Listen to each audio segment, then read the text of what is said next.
Today's lesson will be a primary focus on Chapter 9, Campaigns, Elections, and Voting.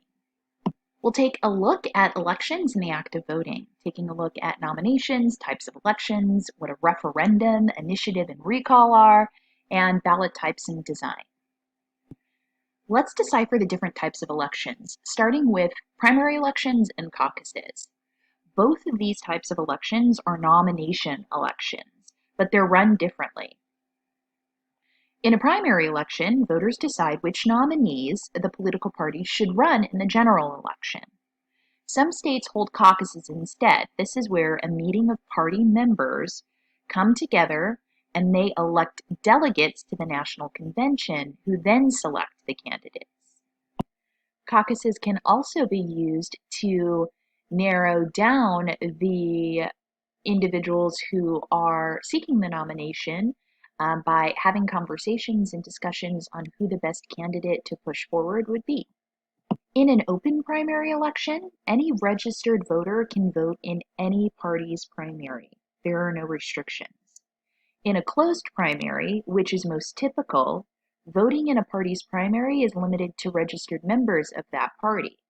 Think about reasons why this might be the case. If an individual is actually a member of a differing political party, they may try to strategically vote in the opposition party's primary to sway the nomination toward a less favorable candidate that might give them an upper hand. In presidential primary elections, popular vote determines which candidate's delegates will attend the party's nominating convention and vote for that party's nominee. Super Tuesdays are known as those Tuesdays that happen in early March, on which most presidential primary elections are held, and many of those happen to be in the southern states. Super Tuesday plays a major role in determining who most likely will end up being the official nominee of each political party. So again, primaries and caucuses are nomination elections. The general election, however, is where voters decide who should hold office from among the candidates determined in the primary election. General elections for Congress and most state legislatures have a winner-take-all system. This means whoever wins in that state gets all the electoral votes. Some states use a nonpartisan municipal election requiring a majority to win office. If no candidate receives the majority of votes, there is a runoff to follow up. There are also what is called instant runoff elections, where voters, instead of voting for one, rank all candidates in preferential order. We saw this runoff style of election happen in Georgia, where we had runoffs for 2 senatorial seats. 3 other important terms or concepts include referendum, which is an election in which voters in a state can vote for or against a measure proposed by the state legislature. An initiative is a citizen-sponsored proposal that can result in a new or amended legislation or state constitutional amendment.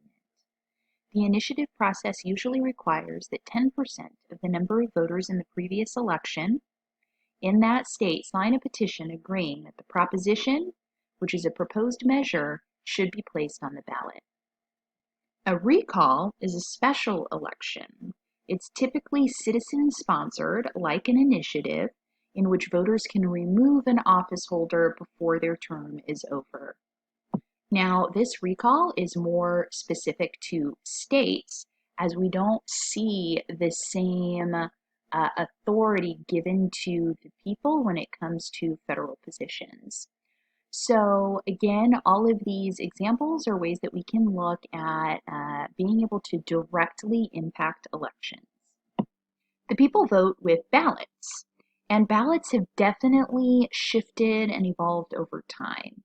But today we can narrow it down to a few different types. First, let's look at the party column ballot. These are ballots that organize the candidates by political party. This may increase a voter's tendency to vote the party line, or for every candidate of a given party for every office. Vote party buttons or levers are also used. What this does is it increases the coattail effect. This is the phenomenon by which the candidates running for lower level offices like city council, benefit in an election from the popularity of a top-of-ticket nominee. Office ballots, or office block ballots, are a type of ballot that arrange all the candidates for a particular office under the name of that office. So it's more likely to increase ticket splitting. This is where voters divide their votes between different political parties. It is very common for someone to vote for, let's say, an incumbent as, maybe voting for a representative who they know, who's been in power for a very long time, to be of the political party they don't necessarily identify with. But yet they may vote for a presidential candidate who does align with that political party. Citizens can also vote by mail. Before, absentee voting, or the casting of a ballot in advance by mail, was allowed only when disability, illness, school, work, military service, or travel prevented voters from voting. However, it is much more widely used today. Requirements do vary between the states, but more are incorporating statewide voting by mail for all citizens. And because more people participate due to more convenience, candidates are more representative. There are some people who are against voting by mail. For example, voting in advance can cause people to miss information given in the final days of the campaign. Some people fear that voter fraud might be more likely as ballots could be stolen or intercepted from mailboxes. And then also voters may vote at home where they can be pressured into voting for a candidate or revealing their choices, making it less private, especially among family members. Another topic that's really important under voting is voter turnout and voter decision. So there are factors in voter participation, why some people don't vote and some people do, and how voters decide. So looking at an area like education, the more education someone has, the more likely they are to turn out in voting. Income, the more income an individual has, the more likely they are to turn out in voting. And age, the older an individual is, the more likely they are to turn out in voting as well. We can also look to race and ethnicity. Historically, white turnout rates were the highest. However, we do see that turnout rates among minority groups are increasing significantly, particularly with African Americans. Latinos and Asian Americans are also expanding portions of the population. So many politicians are targeting campaigns toward these populations, and they are increasingly becoming more likely to vote as well. Parties become much more competitive if both political parties feel like they have a good shot at winning a race. And if an election or race is more competitive, you're going to see increased media attention, and voters are going to feel more of an efficacy, and that will increase as well. So this means that their belief that they may have the ability to sway an election. So how do voters decide? They can be voting prospectively or retrospectively. So if we're talking about voters who vote prospectively, this is a method of evaluating candidates in which voters focus on candidates' positions on issues important to them and vote for the candidates who best represent those views. Typically, voters are just looking at those stances. Where does a candidate stand on the issues, and can I trust them to be loyal to those issues? For voters that are voting retrospectively, this is a method of evaluating candidates in which voters evaluate incumbent candidates and decide whether to support them based on their past performance. What this means is, typically, these individuals have already been in office. They have already made decisions that can inform voters. So a voter may be inclined to vote for them if they feel that the way that they've conducted themselves in their positions have been favorable. If they have not been favorable, they may vote for the other candidate. This can also lead to the incumbency effect. This is the situation of already holding an office and that being a factor in deciding how people vote. So incumbents do have an advantage. They tend to get reelected. It's important to note that around 50% of voters base their candidate choice on the political party or party identification. Even though they may not be formal members of a political party, they still see that as best aligning with their views and their stances. Voters may also just be looking at the campaigns themselves. What are they being exposed to? What access do they have to knowledge surrounding the candidates? So if a candidate can run a successful campaign, that may have a major impact on their likelihood to win the election. There are a few reasons that people don't vote, and so we can look to the lack of efficacy. This feeling that people may have that if they have a lack of efficacy, they may not feel like they are going to have much impact on the political process, that their views don't matter, that they're not going to be as politically impactful. So with that being said, there are some other categories as well. So voter fatigue and negative campaigning is another one. A lot of people might just be turned off by all of the attack ads that exist out there. They may also just feel overwhelmed. There are a lot of different elections that happen in so many different positions that happen here in the United States. So it may just feel too frequent. And people may not be able to dedicate the time to learning about the issues at hand and the differences between candidates.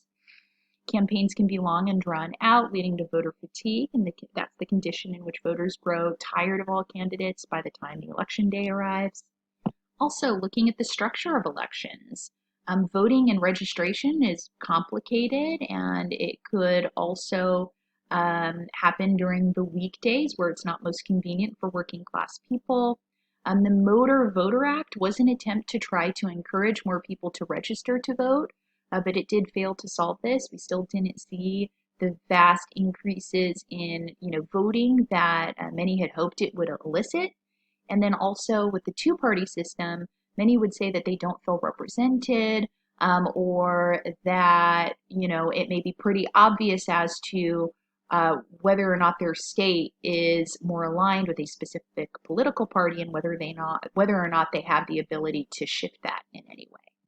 In addition, some have argued that folks are pretty apathetic, or they might just be satisfied with the way things are. They don't feel like their life has been negatively affected in any way by the politics at hand, so they just feel like they'll let other people figure it out and make those decisions. Another concept surrounding voting in elections have to do with campaigns and campaign finance. So for individuals to run for office, they need money, and they've got to campaign for that money. They also need to use the media to their advantage, utilize technology, and we know that money and politics go hand in hand. So who typically are the individuals that run for office? One, individuals have to be motivated. They've got to have a sense of civic responsibility. They also have to have a sense of party loyalty if they're going to get nominated by one of the major political parties. They've got to take an interest in increasing their recognition and stature, getting out there, meeting people, letting people know who they are. And they've also got to have personal goals. Looking at formal eligibility requirements, we can see these very clearly stated in the Constitution for president, vice president, U.S. senator, representative, but there are also informal eligibility requirements. So for example, an individual should have, already been elected to office to some degree, hold a college degree, and they should be professional and have leadership experience. They also have to have strong communication skills.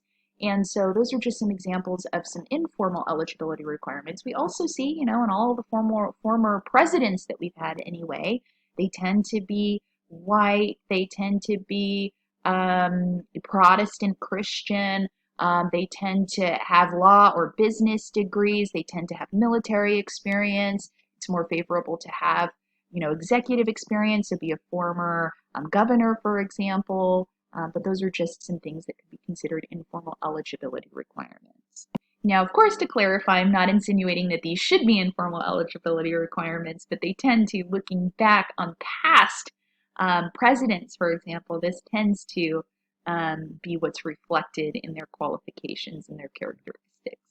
Now, to run a campaign, you've got to have some very important people handling a lot of different tasks. So you have campaign consultants, campaign manager, fundraising consultants, you've got media consultants. So you've got a lot of different people advising you on how to run a successful campaign.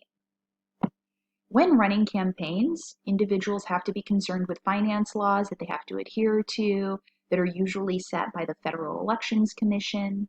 Other entities like the emergence of super PACs and political action committees certainly have a sway in who wins the election. And of course, looking at the Electoral College and making sure someone has a direct path to win 270 of those electoral votes is the key.